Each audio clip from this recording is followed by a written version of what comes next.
All right, I think let's get started. So I see there was one request on the agenda for the Crimson topic to go first. So, Jose Perez, are you on the call? Hi, Laura. Yes, I'm here. Hi. Go ahead. You can start us off, and I see the topic's about performance recommendations work. Thank you. I will start sharing.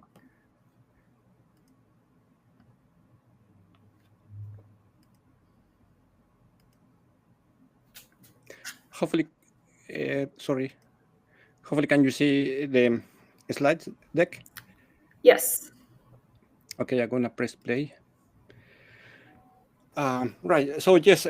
So I joined the Ceph developer team from the UK from January, and from the trainings we got involved into the training on Crimson, particularly the new infrastructure for reactor sharing nothing architecture. So I tried to get involved in running experiments and try to understand the performance benefits of this new architecture.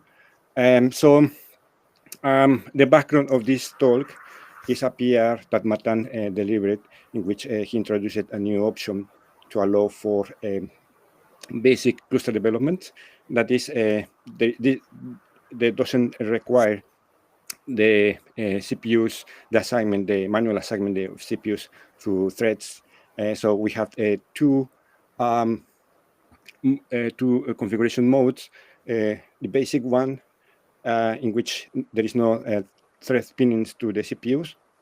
The affinity thread flag is false, and so there is a fixed values for the number of sister reactor threads and alien threads, and the optimal configuration in which the reactor threads are pinned to separate cores.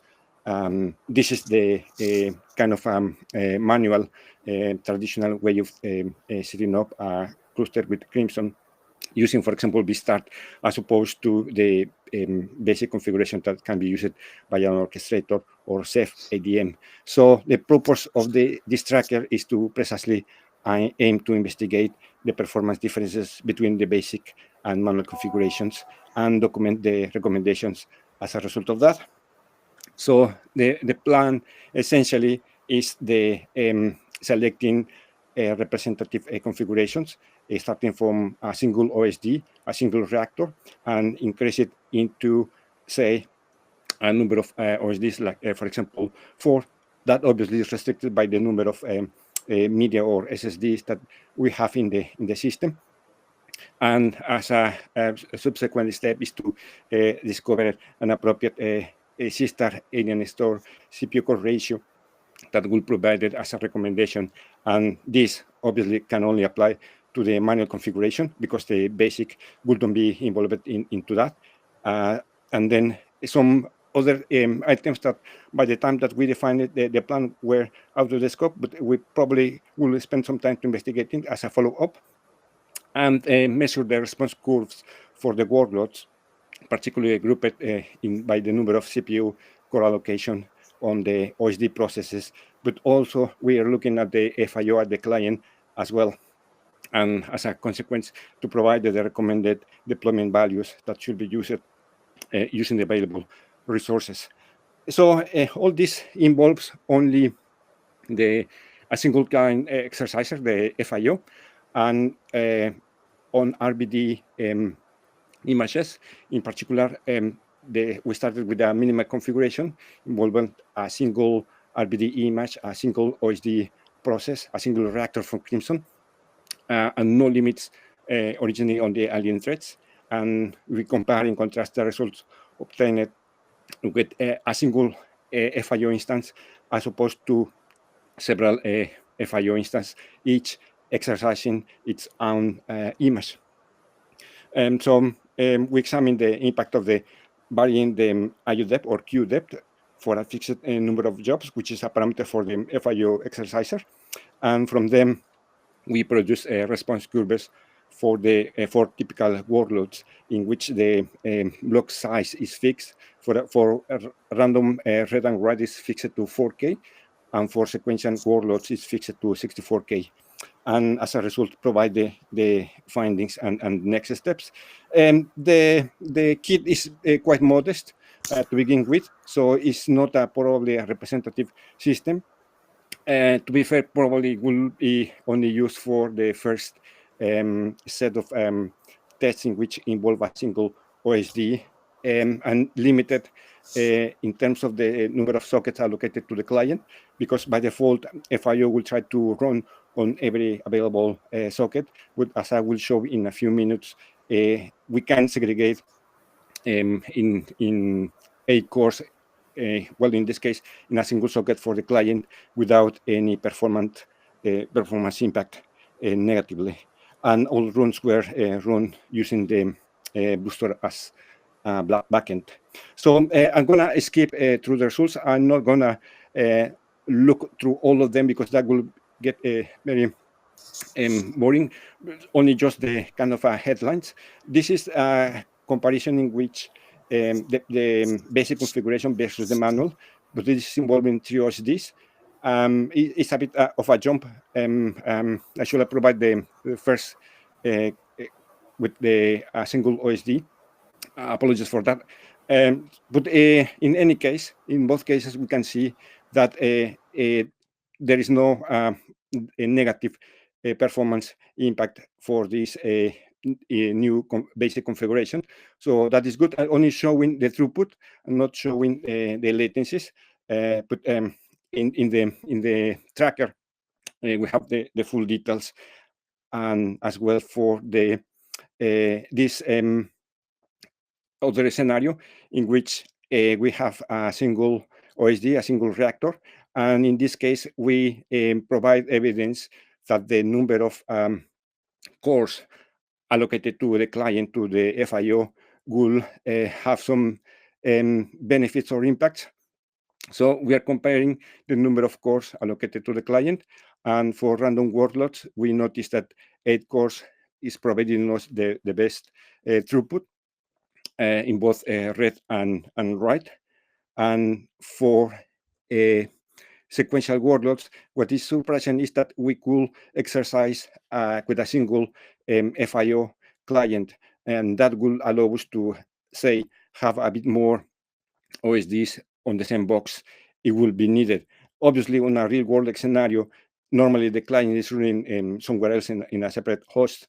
In this case, for the limitation of the system, it was just a kind of a interesting exercise to appreciate the differences.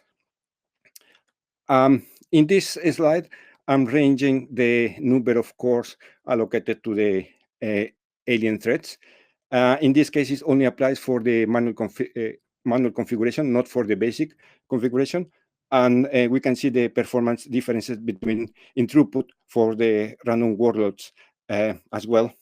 So in this case, more seem to be better for higher throughput. And this is for the sequential workloads. So I would like to conclude this brief talk with the response latency curves. In particular, in this case, we are showing the comparison between Crimson, the throughput in terms of latency, as well as the CPU utilization, and Classic for the same range of IO depth. And these error bars, represent the standard deviation. So each point is the mean of the latency for correspondingly each of the workloads. And the CPU utilization is an average taken for the whole 32 CPUs available in the system. So in that sense, it's not a fair comparison, because a single OSD with a single reactor for Crimson is actually using a single CPU, even though that in this case, we are not imposing any restrictions to the alien threats.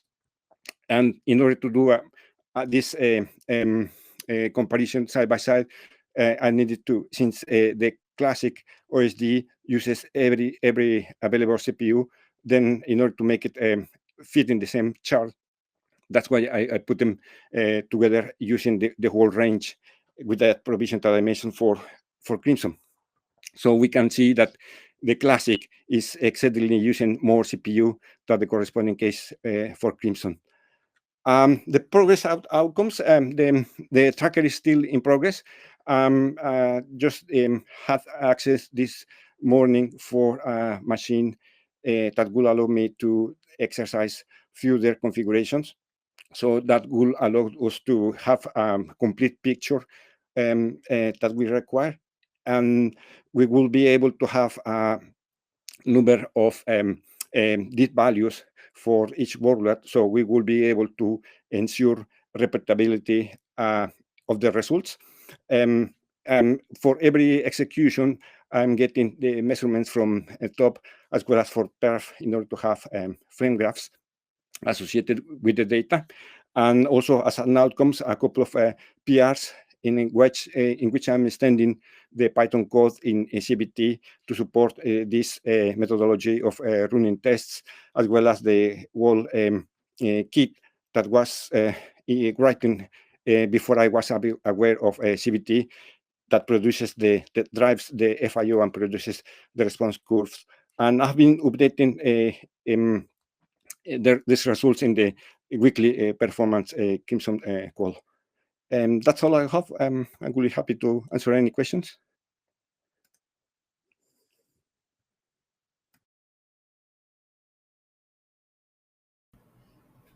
Thank you. That was really great. Does anybody have any questions for Jose?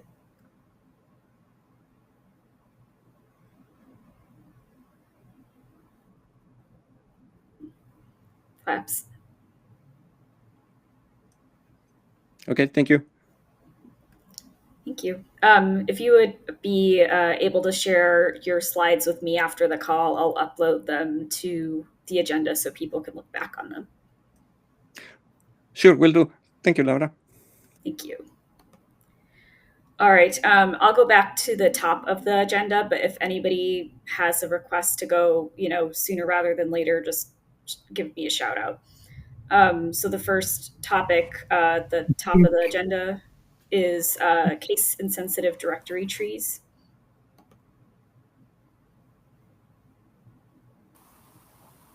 From Cephfs. I'll put a link to the tracker ticket in the chat. So this is just some work that's beginning. We have a need within Samba to handle insensitive file names, case insensitive file names. The way they, or rather, this presents a performance issue for gateways like Samba on top of traditional POSIX file systems, because they need to be able to look up a name with in a case insensitive way. And of course, within Ceph, names are case sensitive. So they need to do something like a file lookup. They need to be able to scan the entire directory and look up the and then do the conversions on each file name in the directory in order to actually verify or check whether a name which is case insensitive, is actually in the directory. So this work is a way to avoid introducing a case insensitive concept within the MDS by harnessing a new metadata that already exists within all directory entries of Ceph called alternate name, where we use the alternate name to store a case sensitive name and have the client convert all file names within that directory tree to a case insensitive name in a standardized way. So you can do fast lookups using with a case folded file name, that is converting it to a case insensitive name.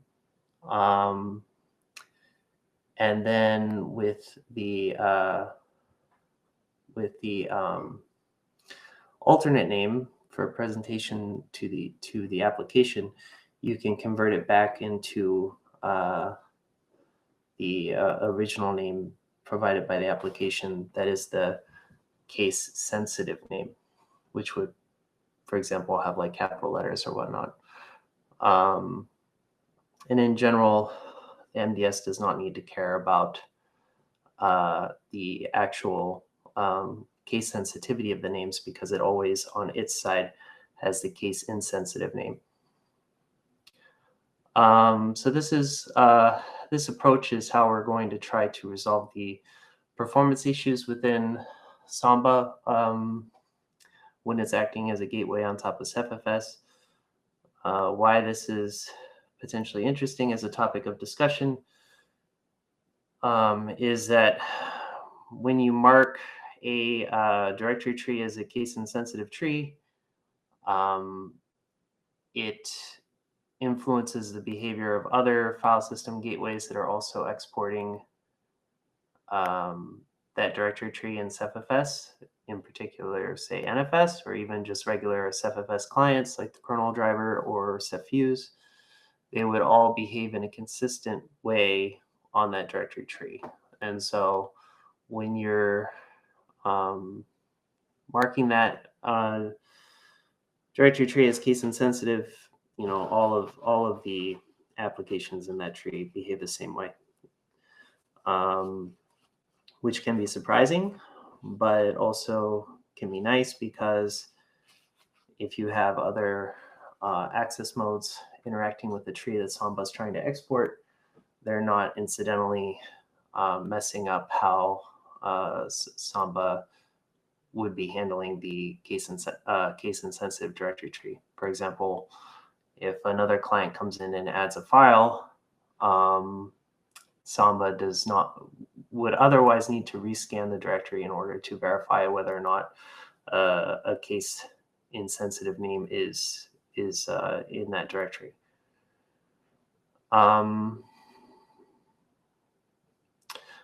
In general, we think this would only be turned on for trees that Samba itself would be exporting, and probably no other access mode is on. But again, it would affect others if you do have a mixed mode.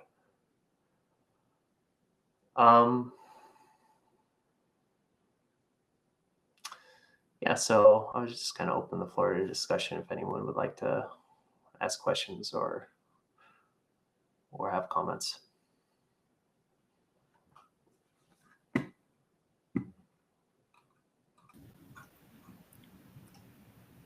I'll just say sounds good to me so far. Go ahead. Sorry. No, just I had a question. Is this planned to be then available in the kernel mount as a kind of most likely mount option, as well as in the libcffs interfaces? The plan would be to have it supported in every access mode. Once you mark a directory tree as case insensitive, if a client doesn't know how to enforce that, it would not be able to access that tree except to do things like unlink files, which would be safe in any case. So its ability to interact with the tree would be limited, and that's enforced by the MDS. But the goal would be any access mode would be able to interact with the tree once the code is written and the feature bit is added to the client. This would be setting it via one of the magic X adders. Is that correct? Yeah. Okay.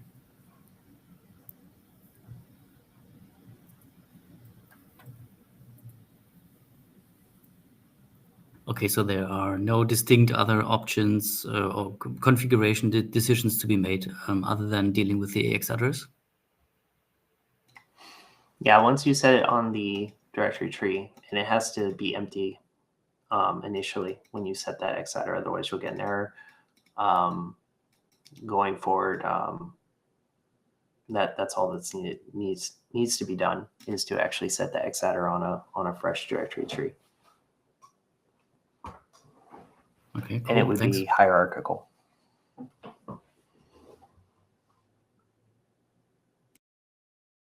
Is there any idea if there is a performance impact with when this is implemented? Like, are there kind of any expensive operations involved to make this work? No, there's just added metadata to track.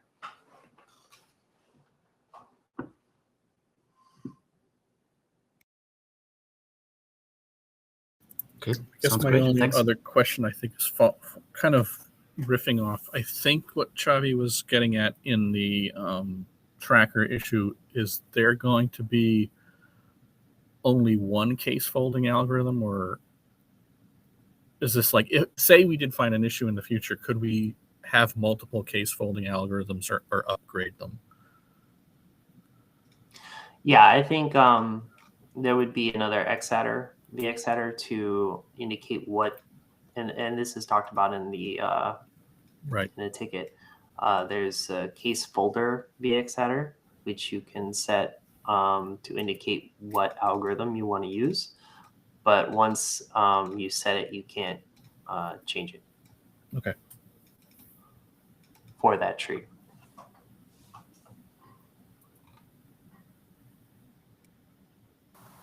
Thanks. Is there some interaction with FScript expected?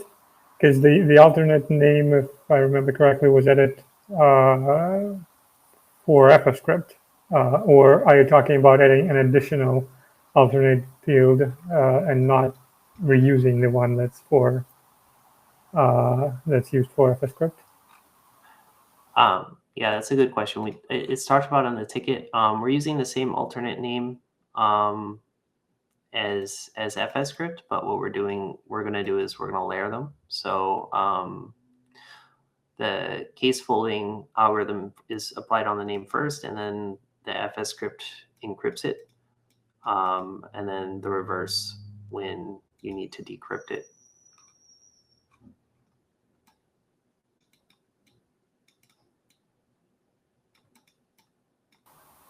So to answer your question concretely, there's no issue with using FScript and the case insensitive directory trees at the same time.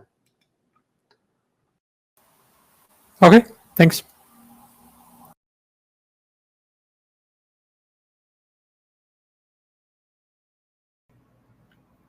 Thanks, everyone. Patrick, are there any more questions or feedback?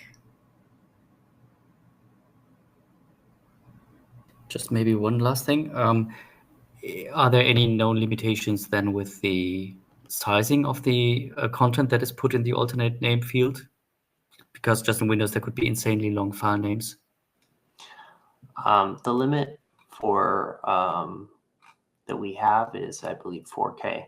So, which is typically the path name limitation. But for file names, at least within Linux, it's 255 characters. So as long as it's a similar limit within Windows, I don't expect there to be any issues. Okay, thanks.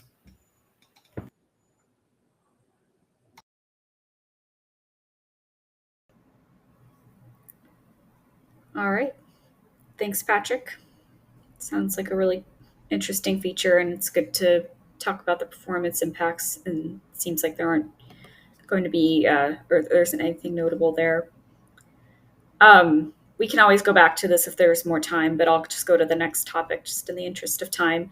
The next one here on the agenda is PyBind Manager, allowing disabling always-on modules, volumes, etc. Hey, yeah, I put that up. I'll quickly link the tracker here.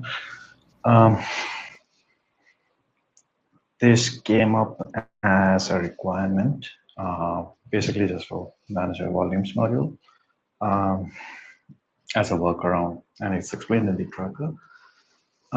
Basically, as a workaround, since at times the manager volumes module can misbehave, given that if there are a huge number of Ceph volume operations and other things going on in the module itself, we saw that that there's a huge queue of build-up of requests in the Ceph manager, causing policy throttles to kick in, and that results in all kinds of delays all around, like delayed PG start information and general reporting, cluster status reporting. So volumes module is an always-on module, which means right now you can disable it. So this proposal was to force disable that module. Obviously we don't want, just to say, well, use the same interface as like manager module disable and the plugin name, but provide something like yes, I really mean it, so that the user knows that this operation could like be destructive in the sense, once it's run, expect some operations to not be available. In this case, it's like the commands that the manager volumes exposes. But I just want to like open the floor to see if there is any interest in like making it general for other always-on modules. There's a PR up. Rishabh has a PR for this, and last time I looked at it, I think so. It only does it for like enforce it for the volumes module, but the changes are around the Ceph manager plugin code, not the plugin code, but actually the C++ code that manages the plugins. So I wanted to check two things. If there's, we should make it general for all other always-on modules. And obviously we need reviews on this because there's something which was, this functionality was disabled, and now we are kind of exposing it to the users to kind of be able to disable these always-on modules.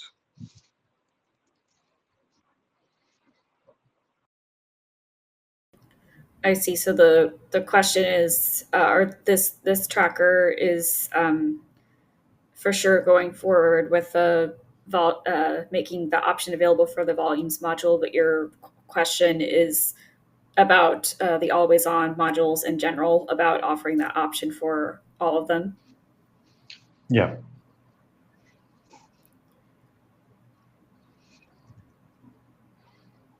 Any thoughts? And obviously reviews too. Yeah, I think it's not a bad idea. I know that a lot of the manager modules already have a way to turn it off, even though they are always on technically in the always on list. But I think it's not a bad idea. It's worth pursuing. And I don't know if we've done a recent audit of which modules do not have this capability yet. If that subset looks like, very small, then maybe not. But if it looks like a large subset, we've had historically lots of issues with manager modules malfunctioning. So I think it's worth pursuing.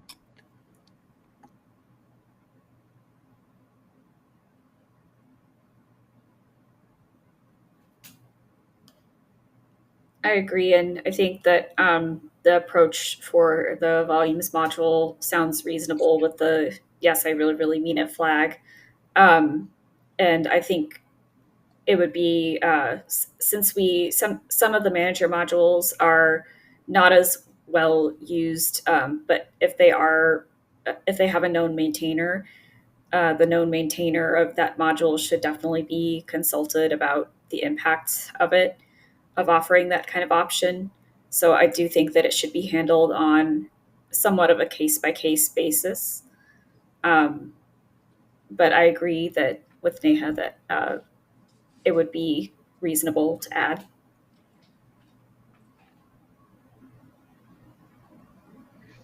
All right, that's nice to hear. So yeah, I'll ask request Rishabh to kind of refresh this change. I think so. It's like a couple of weeks old now, and if at least the core team folks who are involved with the Ceph manager team in general can help us review this, and I'll also request a review from the module owners for the always on modules. So I'll look that up and I'll seek reviews. Yeah.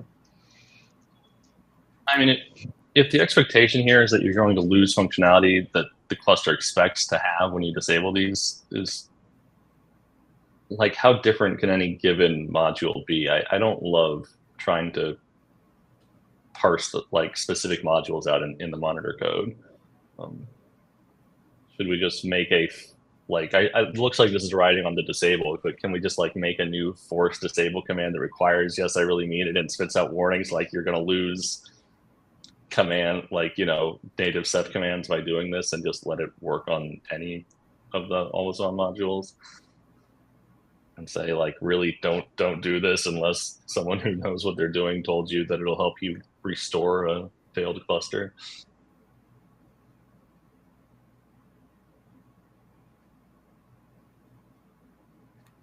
So you're suggesting the reason I say this, the reason I say this is that the reason this exists at all is because we have encountered with customers unexpected issues with this module where turning this module off for a while let us restore a cluster that was in trouble.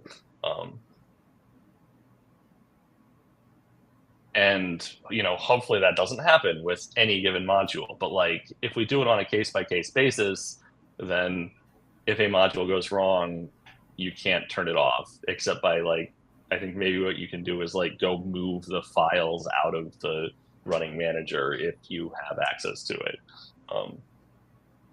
And if it's just a command that lets you force disable always on modules, then you're covered for any scenario where you might need to turn off some module that's misbehaving in some way. Do you mean, Greg, to have a volumes module specific command to disable it? No, I mean that's what we have right now. In essence, it checks if it's the volumes module. Laura was saying we should check with all the individual module maintainers, and that means that we need to have monitor logic that refers to modules by name and checks them, and also that if there's a problem with a module that didn't get approved for this command, then you're just out of luck. So why don't we just make a new command that is force disable, that is targeting the always on module set, and always requires you to set yes I really mean it, and before you do it spits out a thing that says you're gonna lose Ceph commands that are just referenced all over the documentation when you do this, so don't do it unless someone's told you to as part of a cluster recovery. That just seems better.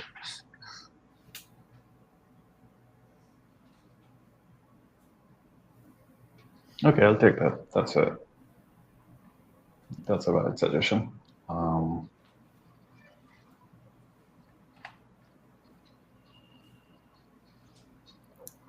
So rather than commands that are module specific, you're just suggesting more of a global monitor command. Yeah.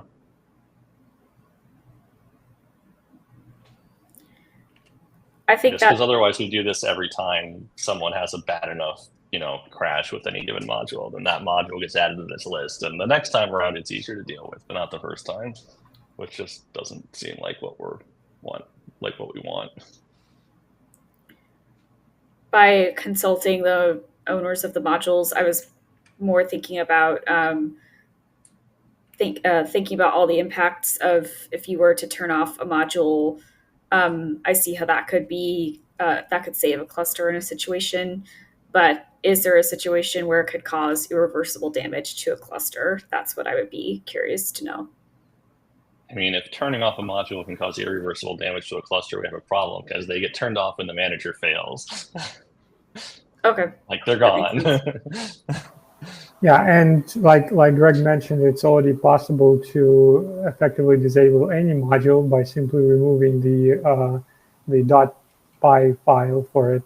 Literally remove the source the source file for that module from the directory, restart the manager, and that module is no longer available. I think that's the workaround that people are currently using to disable always-on modules, because otherwise they cannot be disabled. I see. That makes sense. Like, the expectation is that if you do this, yes, functionality is going to disappear. You're going to run what you expect normal commands that we have in the documentation at the top level, and they just won't be there anymore. But like, you know, sometimes that's better. And then you turn it on when your cluster's happy again.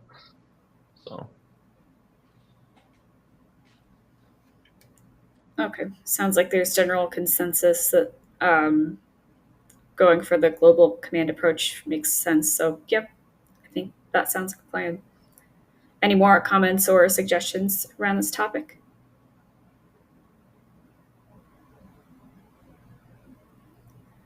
All right, I'll head over to the next one. The next one is about CBT from Lee Sanders, about the vision for CBT. Hi, okay. Let me share my screen. A second. Entire screen. Okay. Can you see a PowerPoint? I'm just seeing a black screen. Okay. Yes, I can see, but It's not in presentation mode. Oh, okay, yeah. It was delayed for me. I see it now. Okay, can you see that? Yep. You should be right. Okay. So hi, just to introduce myself, I'm Lee Sanders. I'm from the newly formed UK team based out of Hursley. I've been on quite a few calls. Some of you I've met already, and some in person. I've been working on Ceph since the beginning of the year, but in my previous role, I was a performance analyst on other storage products from IBM. Yeah, I've been doing that for around 7-8 years or so. So I wanted, you've probably heard rumors about some changes coming to CBT. So I wanted to give this opportunity about showing what future plans we've got for the tool. So most of you are probably almost certainly aware this is CBT, Ceph benchmarking tool, is a utility for benchmarking Ceph clusters and doing performance evaluations of Ceph clusters. So what I'm going to talk about is some quite significant improvements that we're looking to bring. We don't quite have an end-to-end plan, but these are our goals for CBT and what we'd like it to look like going forward in the future. So the current CBT implementation is that while some of it is quite manual, you have to define a YAML with your Ceph configuration, your nodes, OSDs. Now, some of the results it generates look like a bit like what we see on these graphs. So these are 3 RBD images doing 4K random writes, and the post-processing tool generates graphs per RBD image. For example, in this graph, and we've kind of got 2 sets of graphs. We kind of, on the left-hand side, we've got the average throughput for 3 volumes. And the latency for those 3 volumes. And on the right-hand side, you've got a per volume chart, which shows the throughput that you're getting along with the latency. Don't worry about the actual results we're seeing here, but this is kind of the high-level concept of what the results would typically look like. One issue of these type of graphs is that FIO generates lots of files, and typically per volume. And if you've got a lot of volumes, then it can end up being quite a complex graph. What you're typically interested in is not really graphs that look like this. You're typically interested in the overall performance of your system. So what we'd like CBT to do is, you're not really necessarily interested in the max IOPS and max bandwidth unless you're really interested in the system limits of your system. Typically that sort of information is typically only interesting for marketing type material. You're more interested in what your total performance of all your images being exercised are. And for that reason, you're more interested in what's more interesting to draw is what we call a response curve, or otherwise known as a hockey stick curve. So you draw a curve of as throughput increases, how it affects latency. So each point of the curve represents, say, like 2 or 3 minutes of I/O at that particular queue depth. Another thing that's interesting to add to these sort of hockey stick curves is you add a second y-axis on the right-hand side, so you combine CPU utilization. It's very similar to what Jose presented in the deck that he showed you about half an hour ago, where you can actually show the effects as you increase CPU utilization, as you increase queue depth, how it affects CPU utilization. It's an important thing to point out that most users typically only operate around about 70% of a curve to give themselves some headroom as the system expands. So these sort of curves are quite interesting because they are useful for client sizing, so they can estimate where they are on the hockey stick curve and show how much headroom they've got within the response curve, and how much headroom they've got as the system expands and they migrate more workload onto those Ceph clusters. As you appreciate, that there are lots and lots of different workloads that you can showcase. So this is just a 16K random read and 16K random write, but there's all sorts of different block sizes, mixed, random, sequential. So Jose's already mentioned this in his previous talk, but we've already, Jose did most of the work, improved the YAML format to allow better ordering of the tests. And this is one of the key features that enables you to draw hockey stick curves such as this. The previous implementation of CBT prior to PR 306 did not let you order tests in a way that it actually wasn't possible to draw response curves like this without PR 306. The next sort of chart is this sort of chart where you're showing over time how the throughput changes as you run a particular workload. So you're showing average versus maximum. And this is overall across the entire system, across all volumes. So you're more interested in what the worst case latency is, particularly during events. And it's important to point out that users prefer consistent performance rather than spiky. Similar to this sort of chart where you can see some sort of event in the middle of RISE running a consistent workload. They run some kind of event, and then you can see what the latency spike in the middle. So users are prefer to see this sort of chart of how, when they run like an upgrade event or an OSD replace or a snapshot, what the worst case latency is. So because, as I mentioned, that the graphs, the tooling and the graph generation at the moment is per volume, you can't get an overall system effect of what you see when you've got lots of volumes in your system.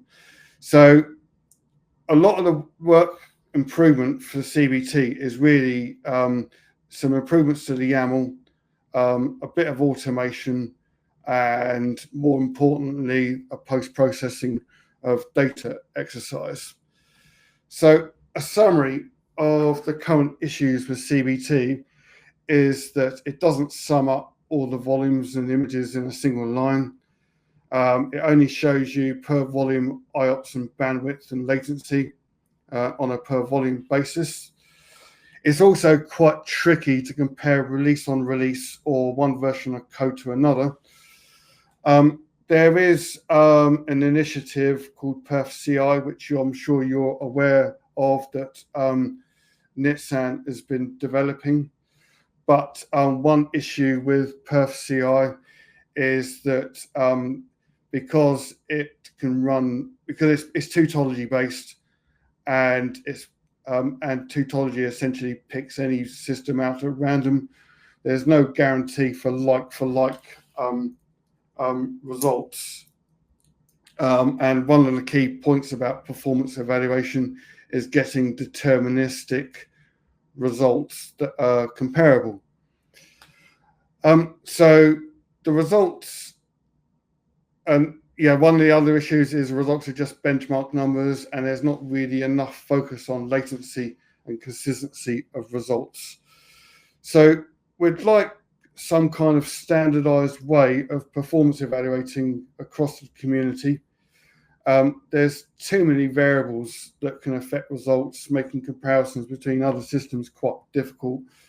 So such as ordering a test, number of IOSDs, different workloads, pre-fill and preconditioning methods can affect results. And there's other environmental factors such as backfill, compaction, garbage collection that can all affect results. So we're looking at creating a standardized YAML with repeatable and consistent results that that can be used across the community. Some of the other feedback that I've heard from being at Ceph Day London, and I presented a similar talk in London a few weeks ago, is that there's little sizing data available to size systems for Ceph, because there's so many variables, OSDs, and number of nodes. So what we'd like to do is be able to use these data that we're getting from CBT using this standardized approach to be able to build a collection of sizing data to be able to make it simpler to size Ceph systems. So the vision for CBT, and I know I'm getting on a bit now, but I promise I've only got a couple more slides left, is CBT does need some updating for the current generations of Ceph. It doesn't support Ceph ADM, and in fact it doesn't even use vstart. So what we'd like to have CBT do is an end-to-end, fully automated system for performance evaluation. So the vision is you download CBT, it fully understands how to configure the system, and then you end up with a full report at the end of it. So you almost don't have to set up CBT. It almost does all the automation for you, and then churns out a report containing your performance data. So almost like a single click. So as I mentioned, standardized methodology that produces comparable results. Will provide tooling so you can compare results, and also make it easy to spot regressions and integrate this within Perf CI and Tautology. The vision is the whole Ceph community uses this as a standardized way of evaluating performance, such that you don't even have to change your YAML. It will produce a report with 30 plus hockey stick curves in a defined test order, in a repeatable and standardized way. And you could almost use this as your method for regression testing a build or a fix in between 3 and 12 hours, 3 hours for a regression test, 12 hours for a full regression test. And an optional enablement is to include CPU utilization on the response curve graphs. Next slide. So the full report will contain configuration details within the report. So you've got full documentation of what the configuration does. Includes histograms so you can show the latency extremities, and it will have code profiling enablement for using perf and flame graphs, if you're familiar with flame graphs. So you can also use this for identifying code bottlenecks. And as I previously mentioned, it will upload results to a GitHub repo for everyone else to see, almost like crowdsourcing performance data from the Ceph community, which you can use for client sizing. We'll focus on block first. There is a reason for that, is that largely a lot of what we're trying to do with CBT here is needed for the EC improvements, which Bill's going to talk about. But we'll then look at file and object afterwards. Last slide, promise. So the last, so current status is that we've got PR306 delivered, which is one of the key items needed. So you includes workloads for ordering. Sterling job from Jose here. And I've also done a proof of concept experiment to enable response curve generation. And we're currently developing a new FIO JSON parser, which you pass in a list of FIO JSONs, and it aggregates all the results into a single chart using GNU plot, which you can integrate within CBT. There's still quite a lot left to do, which I won't go through the details here, but one of the key things is a YAML configurator that gathers all the system information. And we've got a lot of work to do around building all the charts and put them into a single report, and also the comparison tooling. That's it from my talk. Any questions, comments?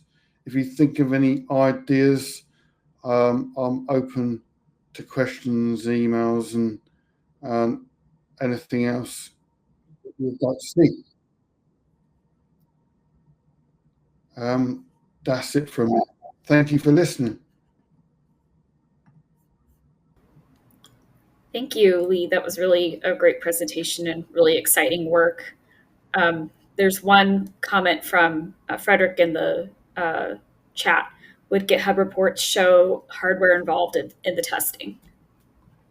Yes, we're going to include the full hardware configuration, CPUs, memory, number of OSDs, pretty much.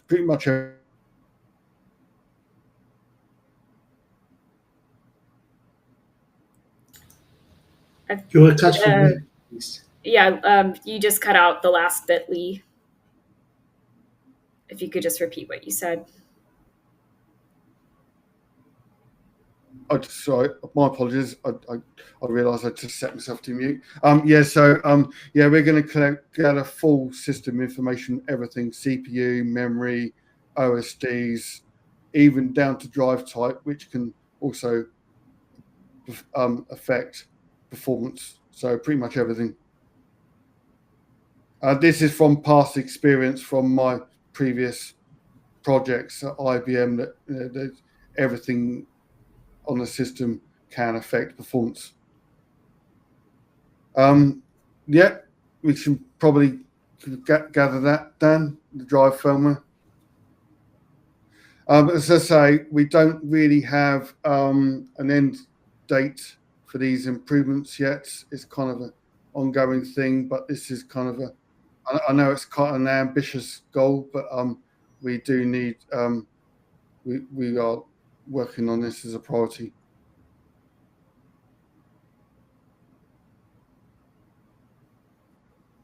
Awesome work. Thanks, Lee. If you could also, whenever you've got time, send me your slides so I can upload them to the agenda. Just in a PDF form or something is fine. Yep, of course, no problem, Laura. Yep. Thanks. All right, so we'll go to the next topic about erasure coding pools and performance work from Bill. Hi there. I'll post a link to the pull request in the chat. Recording is on. All right, there we go. Okay, so this pull request has got a design document discussing some changes we're making to erasure coding. Our objective here is to improve the performance of erasure coding for small read and write IOs, and so in particular random read and writes, and to try and make erasure coding more suitable for use with block and file. We've got a number of optimizations that are outlined in the document. For reads, a partial read optimization has already been submitted to main by Radek. We've got a couple of further enhancements there, and we'd also like to try and direct reads directly to the OSD that stores the data to reduce the latency. That should give the same performance for reads on erasure coded pools that you get for replicated pools today. For writes, and this is in particularly short writes that are overwriting data, we can make a number of optimizations to reduce the amount of read and write IOs that occur, and there's several techniques that we can do there. We are also interested in trying to reduce the amount of metadata updates that happen for short write IOs as well. That's slightly harder to do, but we've got ideas outlined in the design for that as well. For object-based storage, which is the kind of main use of erasure coding today, where there's kind of large sequential read and write accesses, there's not going to be a significant performance improvement. There might be very small gains. If you're doing kind of short random read accesses to objects, or you have very small objects, then these performance changes may help with performance on those workloads as well, but it is primarily focused at making erasure coding useful for block and file. The reason for doing this is obviously with erasure coding, you have a lower overhead. If you have 3 replicated copies, then you need 3 times as much back-end storage as you're storing data. If you can use erasure coding instead, then you can get kind of much more efficient storage overheads. So yeah, if anyone's got any questions, I'm happy to answer them. Please have a read of the design document if you're interested in more details, and put comments there, and I'll get back to you and have a discussion. Thank you, Bill. So it looks like this PR you linked is the just for documentation for now. Is there anything that you were looking for in particular, like any specific feedback about the document or just feedback in general? Just feedback in general. If people are interested in the optimizations or have any further ideas as how we could further enhance the erasure coding, let me know. We're planning to do this work over the kind of next few months, kind of heading towards the T release. And so, if anyone else is, got changes planned for erasure coding, and I'm aware that Crimson are also doing some work in that area. Please get in touch so that we can kind of try and avoid horrible merge conflicts. Thanks for mentioning that. It's always annoying, but something worked around. Does anybody have any comments or feedback for Bill? Or questions? All right, thank you for sharing this work, Bill. So the next topic is manager should be declared available only after all Python modules have been loaded. I think this is from Venki.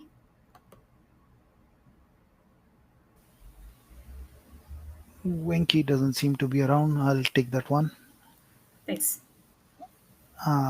Yeah, I'm Milind Changire. I work with the Ceph team. So the issue is, as soon as the manager inits itself, it sends a beacon to the mon and declares itself as available. So when when the manager dump is taken and you get the available flag and issue commands to the volumes module, it fails mostly if that happens in real quick succession after the manager dump command and causes a denial of service. So my query is it absolutely essential that the manager sends the beacon to the mon as soon as it initializes itself before the modules are loaded? So my thinking is the manager should at least attempt to load the modules once before it declares itself as available. That would help a lot with tests in Teuthology and in production as well.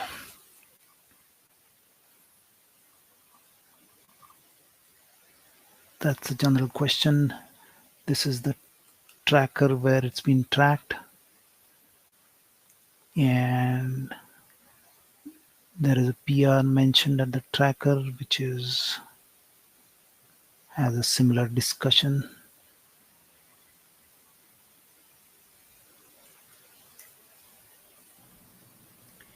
I see. Has been involved in the discussion so far? Oh, just the Ceph team so far. Mostly Venki and me and Patrick, I guess. Okay.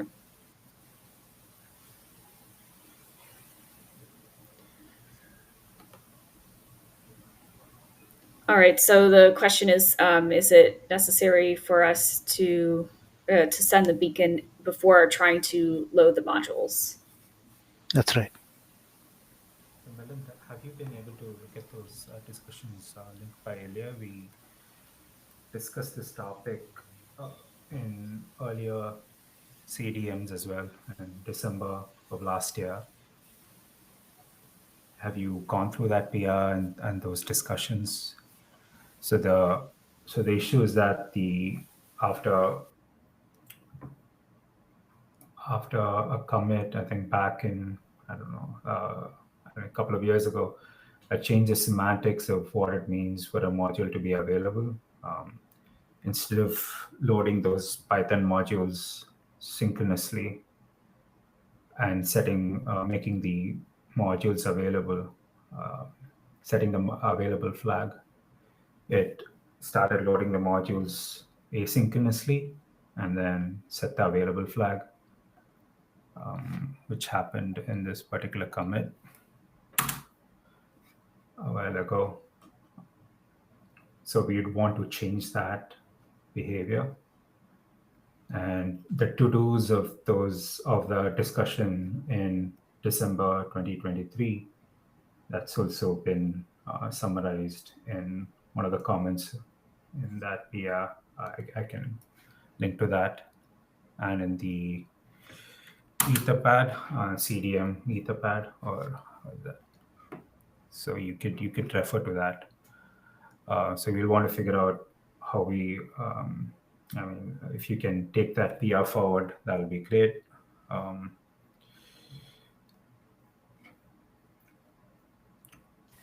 Yeah, I'll go to the material and ask queries or comment there. Yeah. So you'd want to make the available flag, set the available flag only after the modules are actually finished loading. So you want to figure out a way to do that. I don't think it's trivial to do that, but that's something that you'd want to look closer into and figure out how you want to do that. Yeah, the Lambda functions which load the modules are on the same happened on the same finisher as the module initting it. So waiting for the modules to load causes a deadlock. I've attempted that one, but I'll need to figure out another way or a thread to wait on those. That's it. Yeah, I think originally the reason for that commit was some locking issues in the manager between the lock and the manager and the interpreters, I guess. So this was kind of like a workaround for that. So what we need to do here is to revert that. I think previously the loading was kind of completely synchronous, so it was happening like in the same thread pretty much. What seemed at least to me like a feasible approach is to do the loading asynchronously, so keep that aspect of that commit from 2019, but simply do not set the flag until that finishes. And so only when that's done, whether it's its own finisher or like the details are, the details are to be figured out, but only when that is done, set the flag in the manager map. And that, I think, would effectively take us back to the early 2019 state, where this worked as originally intended, because this flag was introduced for precisely this reason, and the change that was made simply broke that. Okay, thanks, Elia. I'll take a look at the change history as well. Thank you.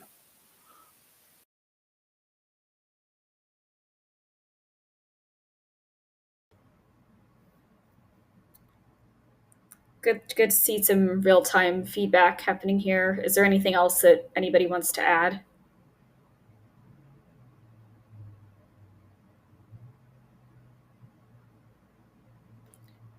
Okay, and it looks like the PRs that were linked, I think those need reviews, right?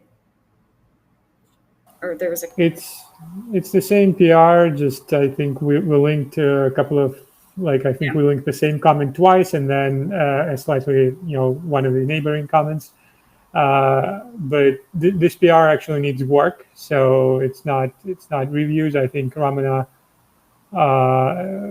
expressed interest in Milind basically taking over that PR, because this originated on the RBD side, or this was noticed by multiple people, but Ramana was working on a change for the that pertain to the RBD support module, and run into this, and spend some time working on this, but it's not complete, so it pretty much needs to be I think done from scratch based on those comments from December of previous year when this was last discussed at the CDM. So that would probably be a new PR since there's not much to, I don't think there's much to reuse in the current one. Makes sense. Because the current one, well, so the current one is actually fixing a different problem. And so it makes sense, like it's not that the Malin's potential PR would completely replace it. It's just that the discussion is in the PR that attempted to fix something else. So just kind of keep that in mind when looking at the code. That code doesn't have much to do with the issue at hand. If you look at the history, it was discovered like it's exactly the same thing that Melinda's hitting, where the volumes plugin, like you enable it and then you run a command and that fails. If done in quick succession, that's the same thing that Ramana ran into when attempting to test this PR. So this PR is, you could say that it's blocked on a proper fix for this issue. So I didn't mean like taking over like the changes in this PR, but rather taking over the discussion and summarizing it in the tracker that is going to be used for the fix, and then opening a new PR for that tracker. Makes sense. All right. Any more loops to wrap up for this topic?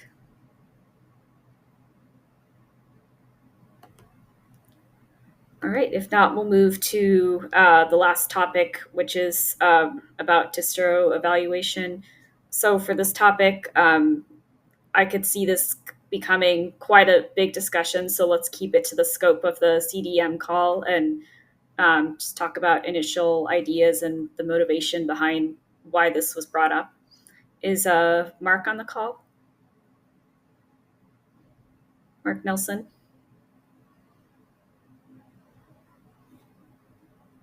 Okay, looks like not.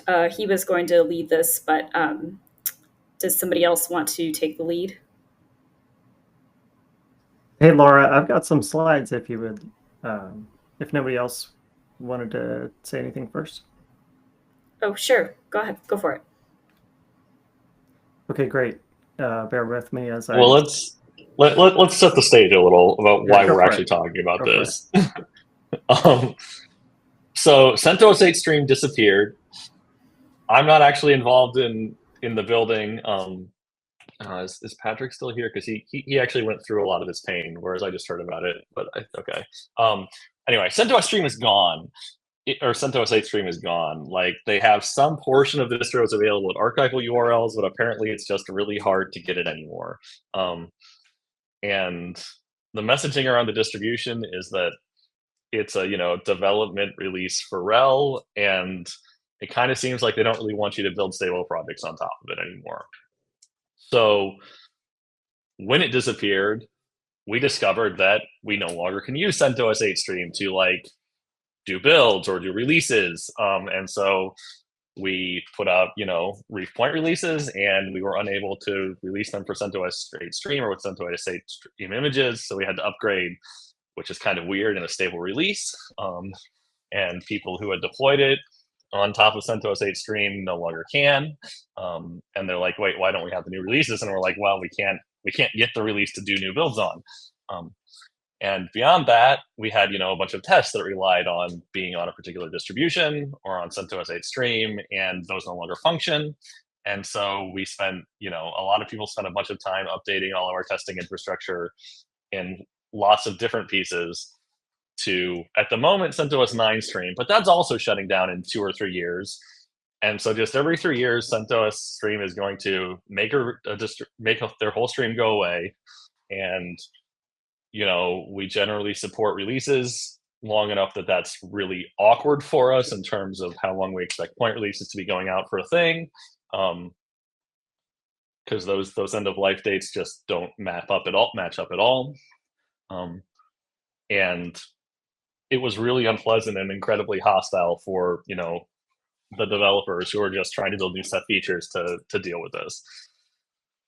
So we need a new plan, and that plan might be to keep better track of end of life dates and not not do releases on streams that are going to be gone, like new major Ceph releases on streams that are going to be gone before that stream is end of life, which we could seems weird. We need a container base that that we can. So again, we can be more proactive about this, but it's going to be a lot of ongoing work every 2 or 3 years to deal with it going away. Or we could just go back to Ubuntu, or we could pick a different thing. People suggested Rocky or something. That seems a little weird to me, just because those new CentOS streams may stick around, but they aren't really long lasting, and it's not clear to me if they're going to continue to exist. Whereas Ubuntu, they'll stop doing security releases, but the distributions are available forever. They've never done this to us. And some of the reasons that we liked using CentOS were that we have a large contingent, obviously, at Red Hat IBM, and so we had faster access to do kernel fixes, which could be nice. But Ubuntu's gotten a lot better, and we're getting farther away from the Red Hat kernel and our access to it. So I don't think that's really relevant anymore. So we need to figure out what the least stress on the project is in terms of distribution basis for our containers and for our sort of main testing target going forward. Well, Greg, I think you've anticipated where I was headed with the end of life focus, and so that's what my slides talk about here. Okay. I see Matt raised his hand. I'm not sure if that's a short thing, Matt, or if we should let Ken go now. Matt, you can go ahead.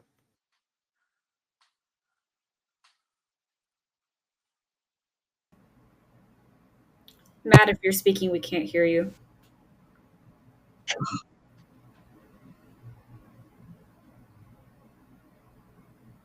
Check. I heard a very little bit of sound.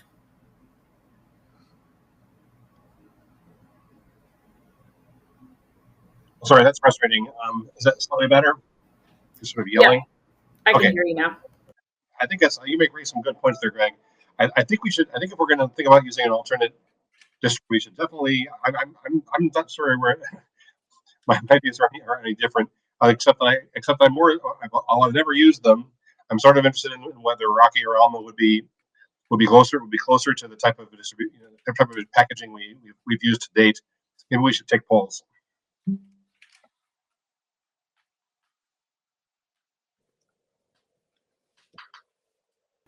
Go ahead, Ken. Okay, cool. Let me hit share my screen here. All right, so today I wanted to look at the Ceph lifecycle and how that compares to the CentOS Stream lifecycle. And for those of you who don't know me, my name is Ken Dreyer, and I work on the infrastructure and build team for Ceph. So I took the screenshot today. This is from the documentation that has our all the releases that we've done over the past, let's see, it looks like 10 years now. And I think I was around for the 2015 ones. But anyway, I've seen a lot of Ceph releases, and it looks like from this chart that we have about it looks like maximally we have about 3 stable releases going on at one time. And typically it's about 2 releases. There's some exceptions in here, and you can see, like, for example, with Reef, that's the only one that is is stable right now. Of course, that end of life is estimated Ken. for Quincy. Yeah. If I can just interject, there's a request to enlarge the screen. Sorry. Let me see if I'm going to try to hit slide share, or I mean full screen. Let's see. Yeah. Oh, that's even smaller. Okay. Yeah. Let me No, one it's second. better. Actually better. Oh, is it better? Okay, let me go back. Is that smaller or better? It I don't looks know. good. Okay. But you guys, actually, the nice thing about this slide is that this is on the Ceph documentation. If you search Ceph releases, you'll be able to see it yourself. So let me go to the next slide. Hopefully this is not tiny. Is it viewable for most people? Yeah, that's fine. Okay, great. So this goes over like the end of life dates and kind of mapped out. And I just drew this morning, so this is not to scale, but it maps out where we were at in terms of releases. So for Quincy, we did that one on EL7 and EL8. And that, what ended up happening there was I think that we just did not get to the point where we were building all the way on CentOS Stream 9. And you can see that that same problem happened with Reef. Initially in the CLT, we made the decision to make Reef a EL9 only release, but at the last minute, due to a variety of things, we ended up not doing that. So I think we ended up falling behind a little bit on the schedules in terms of how they map to CentOS itself. But regardless, we are right here at this dotted line right now, where CentOS Stream 9 is the only supported release. So very soon, we're going to have CentOS Stream 10. But you can see from this diagram that basically the CentOS project is committed to supporting each release for 5 years. So when CentOS Stream 10 ships in early 2025, I think is my guess for when it's going to ship, it should be around 2030 that ends of life. But I do think that this diagram shows that we have a pretty good opportunity to get started with main on CentOS Stream 10 early and get that to the point where we have main building on that and eventually even the T release building on that. So that's my proposal. And I'll open it up for questions. So that's an actual. Is CentOS Stream 10 actually going to be suitable as a base in early 2025? What are you worried about there, Greg? I mean, is it going to be stable enough that it's worth you? I don't know what the CentOS life cycle is like at all. Like, is it going to be stable, or is there every likelihood of it being broken for the first 8 months of its existence? Well, the nice thing is it's actually available today. So I didn't draw it on here, but it is actually available in a pre-release. So I guess if you add back 8 months off of that, I'm not sure. But yeah, it's hard to tell.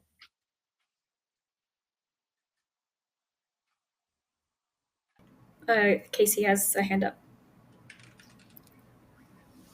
Yeah, so thanks, Ken. In general, I do agree that it seems tractable for us to plan our releases so that the distros we support won't go end of life during the release's lifetime. But even for the upcoming T release with Stream 9 going away in May, that's still probably before we stop supporting the T release. So it's likely that we're going to hit this again when CentOS Stream 9 goes end of life. The T release would have to be on 10. Oh, I'm sorry, early 2025.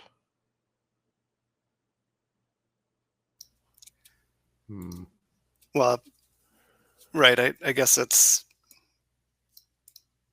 we would have to decide whether T is going to support Stream 9. I feel like it should. Otherwise, I think that's the kind of an issue we got to tease out in terms of like we build on both. Historically, we've built on both, and I want to continue doing that. But then there's the separate question of what is the base image based on, and ideally we're not changing. I think some of the user disruption was, and the complaints on the users list was that we changed the base image. or also that we didn't have the builds available for, the EL8, the end of life stuff. But I think, yeah, like ideally we're not changing the base image between the streams. So yeah, if we plan this well, then we can mostly avoid EOLs during a release, but we haven't been great about sticking to our estimated EOL dates of releases. So I think it's nice to have some wiggle room. And I've got a concern about, it's not just about the EOL of the release, it's about how long we'll be able to test that release for our own purposes. So like the Ceph team, we run upgrade tests, because if we make a protocol change, we need to make sure that we don't, break upgrades or interoperability.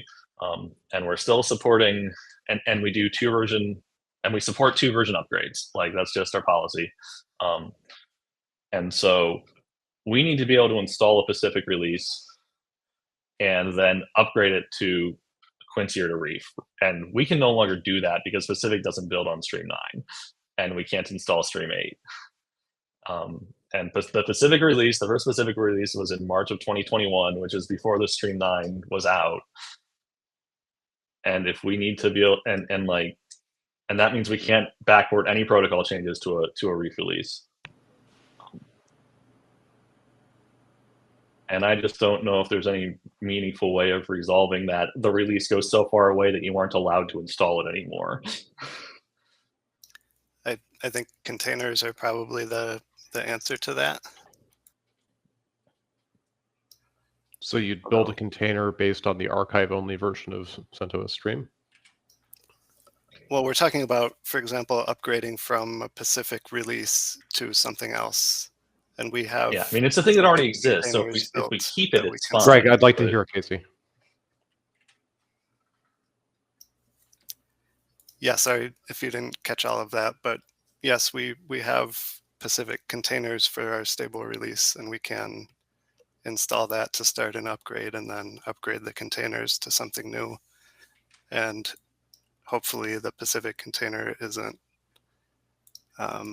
there wouldn't be issues with running that on a recent distro. So that's a way to divorce kind of the host distro version from the containers that we can test.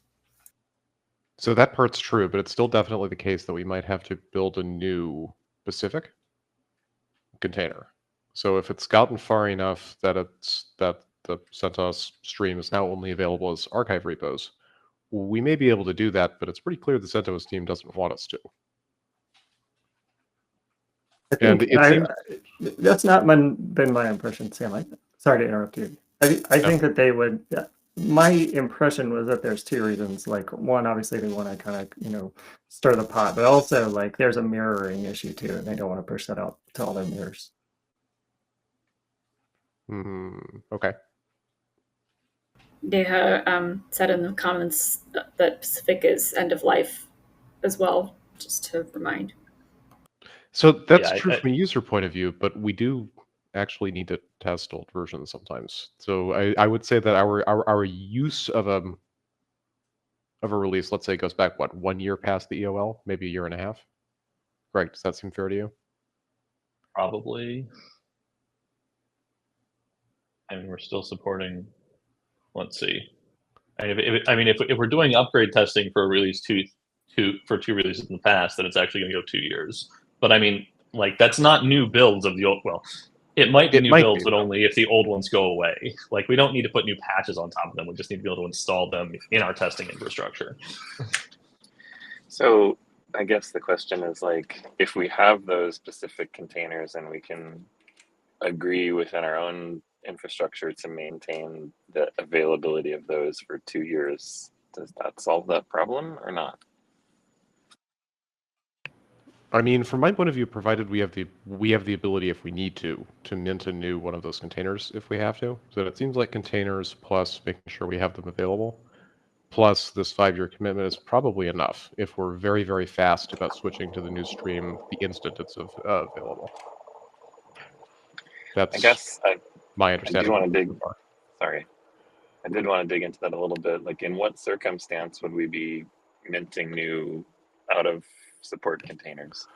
I mean, honestly, if we messed up badly enough that the only way to rescue a significant number of users was to upgrade something on the protocol side on one of those containers, that's the reason. It would Okay, be an so emergency, very bad thing. right, we want it, but it's unlikely. Yeah, I claim that Well, it's important to have, but it's okay for it to be annoying, if that makes sense. Yeah, that's fair. Yeah. And I mean, rebuilding those for an end-of-life CentOS is not impossible. It just takes the extra step of changing the package mirror to the Vault one. Yeah, so provided that that's viable, I think I'm okay with staying with Stream. I mean, I don't really want to switch. Switching is a pain in the ass. See, Personally. Patrick has a hand up. Yeah, I just want to give a concrete example where we're going to probably run into problems. So in 2027, we'll be doing the V release. And if we lag our planned release date, as we often do, it'll probably be past May 2027, in which case Squid is still technically a supported release. In order to QA anything we do for Squid, we'll need to be able to deploy Quincy in order to do upgrade tests on Squid, except we won't be able to build a CentOS 9 version of Squid because Stream 9 will be end of life. So I don't think these end of life dates will line up at all, ever. We need to, if we're going to use CentOS, we have to make Vault work. But, you know, beyond that, I don't have, after this entire exercise, I have no faith in the CentOS project. I believe their priorities are being set by people who don't actually care about an open source project and its community. So I don't think planning our releases around what CentOS says they're going to do makes any sense whatsoever. But if we're going to insist on supporting CentOS, and there are folks who are willing to put in the effort to make it happen, we have to make Vault work. Sorry, for what's Vault? Vault is the snapshot, the last snapshot of their packages that you can use as a mirror to actually make DNF work on CentOS 9. Ah, the archive thing. Okay, thanks. If we did builds from within containers, then couldn't we just kind of create a build container image just before, you know, Stream 9 goes at end of life, and then just preserve that container as a way of doing Stream 9 builds? Certainly, but that means that all of our upgrade tests have to use containers in order to function. And I think in general, we're not satisfied with that situation. Can you say more about that, Patrick? It means for all of our upgrade testing has to go through Ceph ADM. And while that may sound attractive, it may mean that there are certain things Ceph ADM does or doesn't do that other users who are using package-based upgrades will run into that they would not have run into if they had used Ceph ADM. And since we support officially bare metal repository-based installs of Ceph, we should be testing it. And for that reason, I don't think we can require that all upgrade tests go through a container-based only ecosystem. That's fine. I'm wondering, like, what percentage of the upgrade tests use containers today? I don't know the percentage. If I had to guess, I would say half. What would it take? Like, I guess I'm wondering what would it take to get that percentage higher? Well, even if we make it higher, we can't have like 20% of our upgrade tests fail just because it's repository-based upgrades. Yeah, I think the biggest change that I saw with the Stream 8 to Stream 9 thing was I was really surprised at how much QA suite, like symlink work had to be done. And that was new information to me. I hadn't really seen that stuff before. So I'm still trying to understand like Ceph QA suites and how that works exactly. But I think, the bottom line is like, I'll need more people on the team to help me with that kind of stuff once we get to that Stream 10 transition. I would say fixing the QA suite is like the smallest part of the job. You know, whenever you do an upgrade, and Casey has done a lot of the work in the past, so he can speak more to this, but you know, just switching to a new distribution requires a lot more code related changes and packaging changes than in terms of developer effort. There's a lot more to do there than there is with just updating the QA suite, which is mostly a lot of find replace.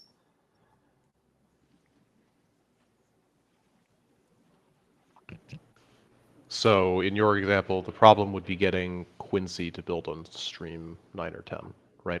Because we would actually need packages for it if we don't want to convert the problem is Quincy is only on Stream 9, and yeah, I know. you need to be able to build a squid also on Stream 9. But you can't do that post 2027.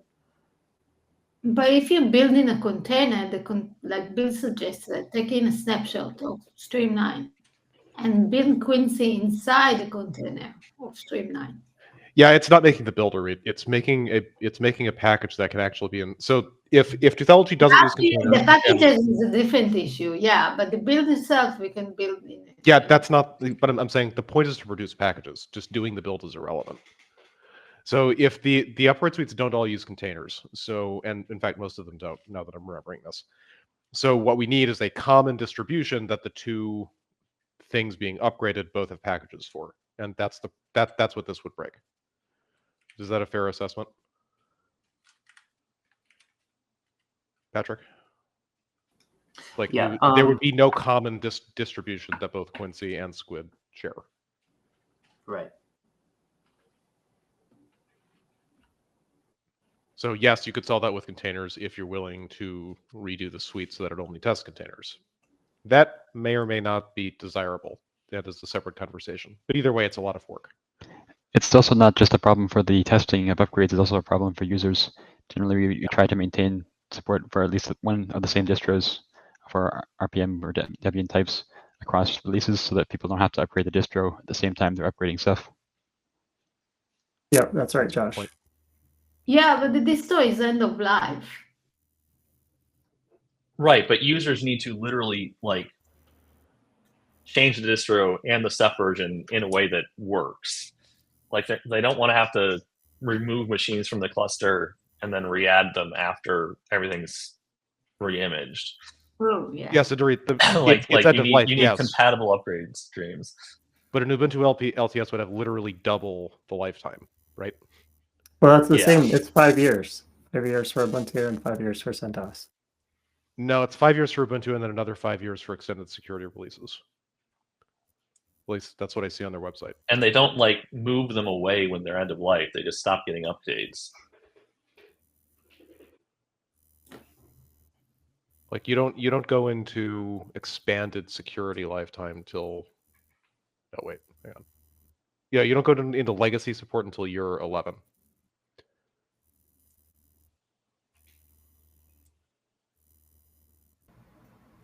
Speaking about the testing suite, something that the Rados suite went through was we have these tests called the threshold clients tests that are essentially, a Quincy or I mean a main Squid cluster, but then with an older Quincy client.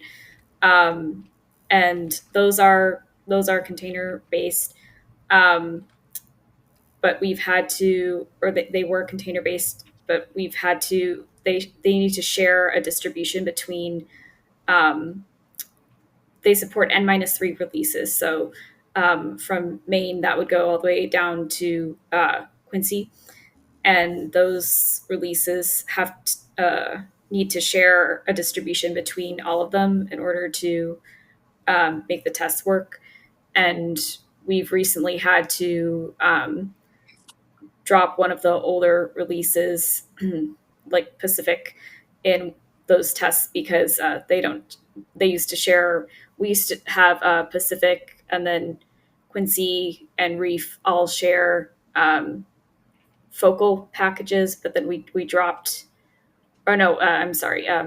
It was Squid, Reef, and Quincy, but then we dropped focal for Squid, so then we lost that ability to test all three of them. So that's just become a bit of a headache to find a shared distro so that we can properly support N-3 releases. Another possible direction we could go is we could choose to start building packages for older releases on newer distributions.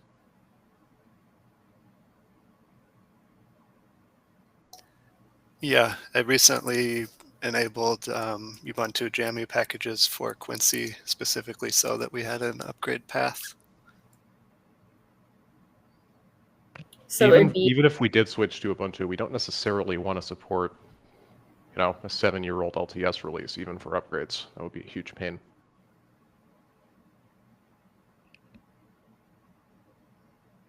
So the suggestion is to build, like I don't think, for instance, Pacific was built on Jammy, but you're saying like for a test environment, we could create Pacific Jammy packages.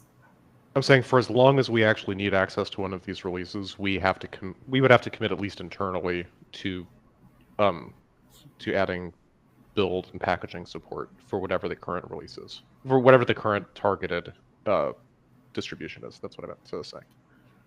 So when Stream 10 comes out, not only would we have to update main, we'd have to update all of the other stable releases too. I see. It actually might be nice for users because that way they'd have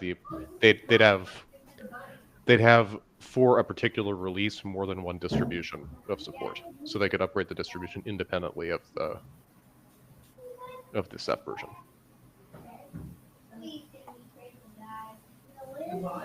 Well, would that also mean that we still have to build Stream 9 packages for Squid and say June 2027, even if Squid supports Stream 10. I mean, the strategy could be that there's a point release after which we no longer do whatever the oldest distribution is. So the packages we built in the past are still available, but we're not going to build any new ones. Something like that, maybe? Well, we just had users grouching that we don't have CentOS 9 packages CentOS 8 packages for Reef 18.2.4. If we did that in the middle of a cycle for a given release, that telling them they have to upgrade to Stream 10 to use the next version, we're going to get a lot of the same complaints. I mean, as long as we arrange that behavior so that it happens at about the end of lifetime for the release, then they're essentially complaining that they didn't install a long enough lived distribution, which is their choice. Well, I think a lot of users aren't necessarily running CentOS Stream directly, but other RPM-based distributions and using these packages for those, which may have a longer lifetime. Well, I'm also fine with continuing to build the older ones. We could do that again, and it's like anything else. It's an investment in infrastructure and work, but it is technically possible to continue producing build artifacts for end-of-life CentOS streams, right? It's just a pain. Another thing I would say, I'm sorry, Sam. Another thing I was going to say. Sorry to interrupt. There are a couple of hands raised for quite some time now. John and Kobe.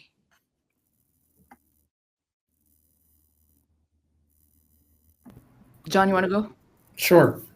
Just to make a clarifying point about containers and building things, I'm not clear that the group is aware that one can use containers to build packages. You don't need to build containers from containers. I've done it. I actually have a PR work in progress that I've tinkered with on and off for years at this point, but have very little time to spend on it. But happy to share more information about that offline.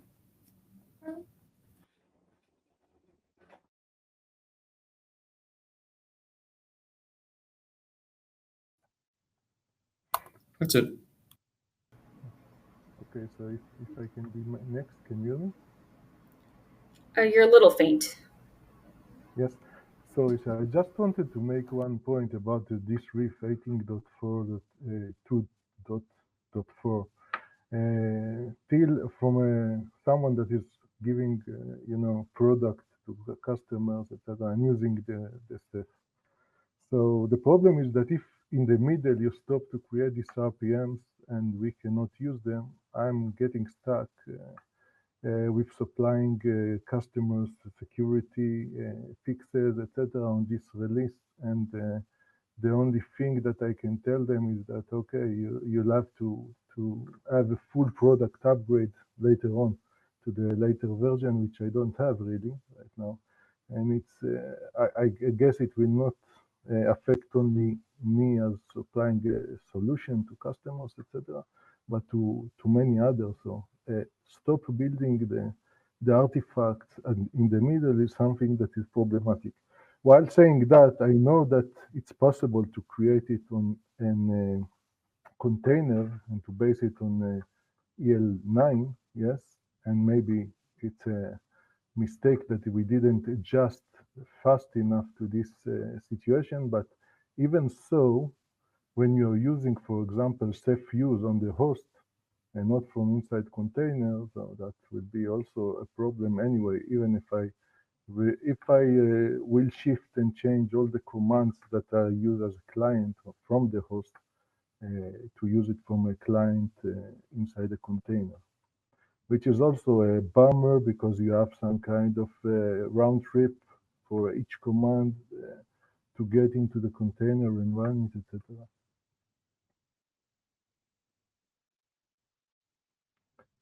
So, what I'm trying to ask is if there is a possibility indeed just to build it until you're getting end of RIF version at least. Yeah, so that's an argument in favor of continuing to build even after the distribution goes EOL. Another idea that I had around like continuing builds past the end of life of CentOS Stream was that I know that the Alma Linux community has special interest groups set up in a similar way to like CentOS or other things. And so like I think some of the problems traditionally in Ceph have been scaling the release engineering to cover everything. And I think that the Alma Linux SIGs look to me like they could be an option for users who want to maintain this stuff beyond the initial 5 years of CentOS Stream.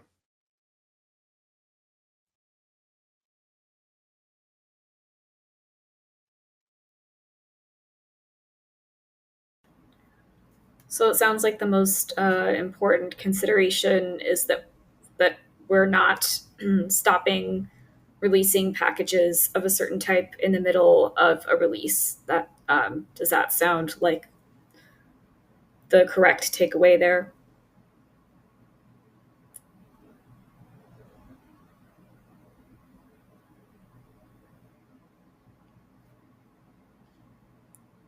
Yeah, I think so, Laura.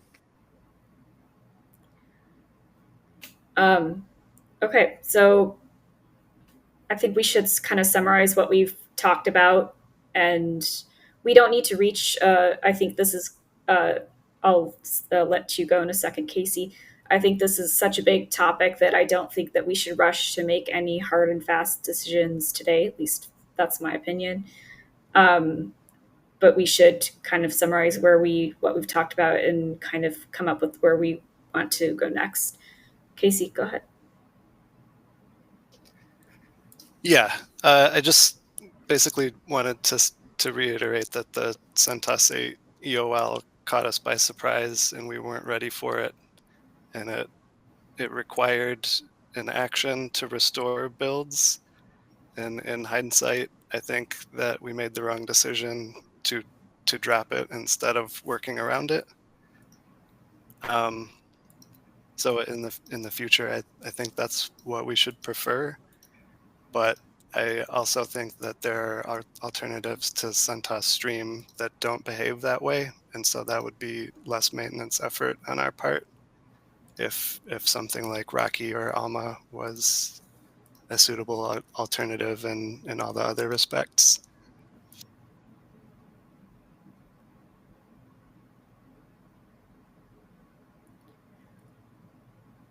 Makes sense.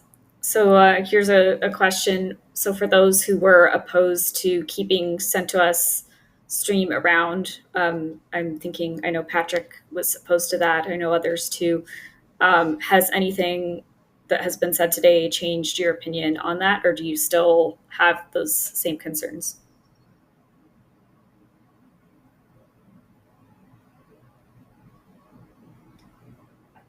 Sorry, Laura, was that a question for me? If you want to answer, you can, but there were multiple people who were opposed to keeping CentOS Stream around, so anybody with that opinion is welcome to answer.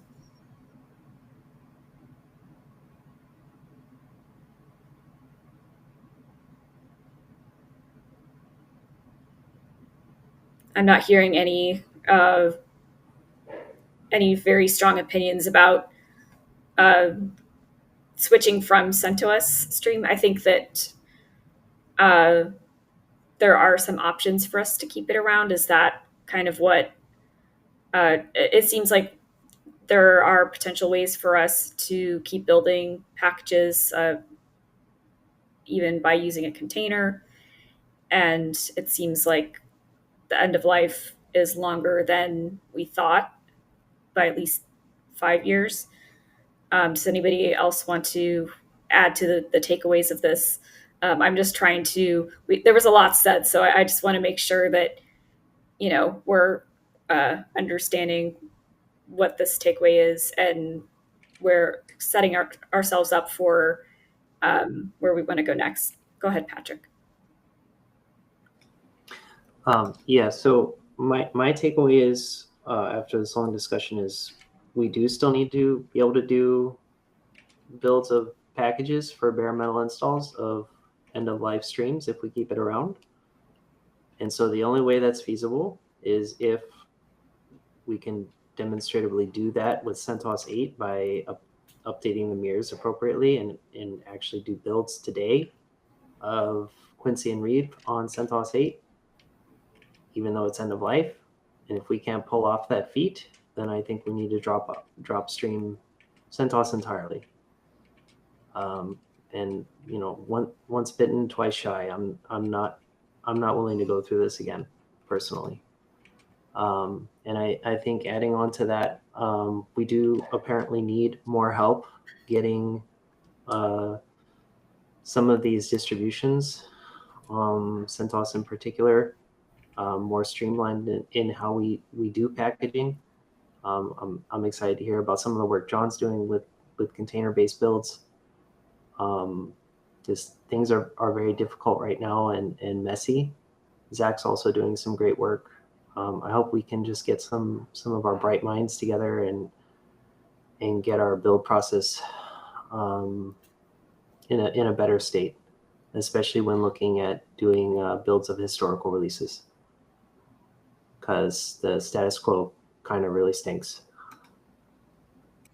And I do want to emphasize that's not a hypothetical. Like, I don't have the links handy, but the CFS team has backwards to Reeve that we want to release, and we can't because there are protocol changes and we can't test the upgrades from Pacific. It's a live problem that's impacting some of our customers and all kinds of things. It's a big deal.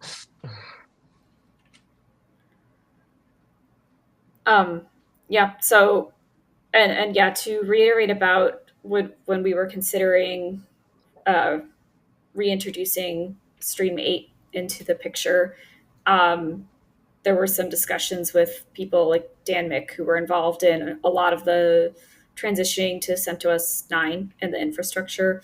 And he pretty much determined that it would be too late for us to go back on that front if we were to go back to what we were doing originally, which was having CentOS 8 hosts in the mix that were able to help us build packages. But if I know there were several methods mentioned here, like the container option.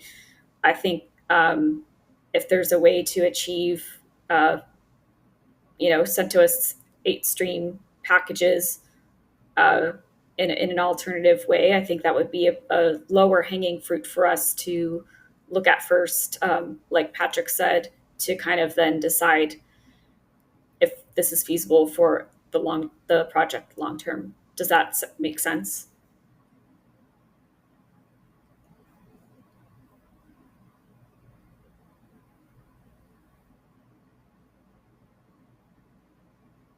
I think that sounds right.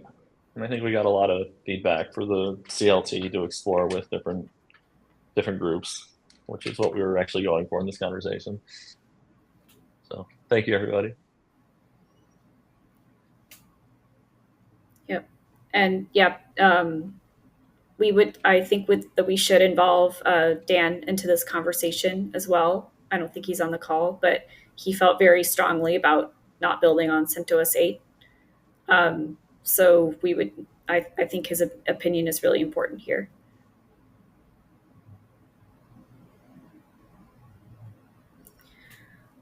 All right. Yep. I think that thanks for everybody for giving your opinions. And I, again, think that this is not something that we can solve all in this one meeting. But let's continue to talk about it and do whatever we can to make final decision for upcoming releases and Tentacle.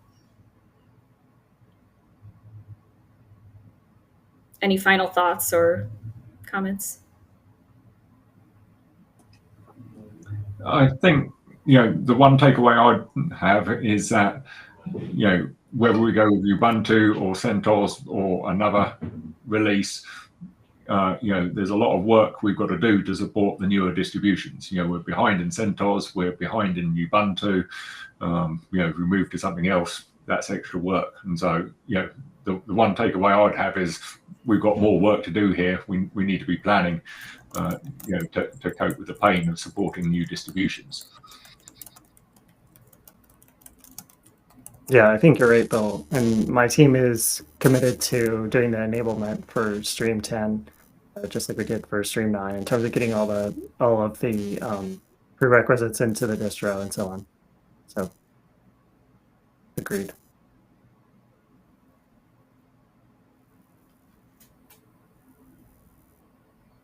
All right, with 1 minute left, any final comments?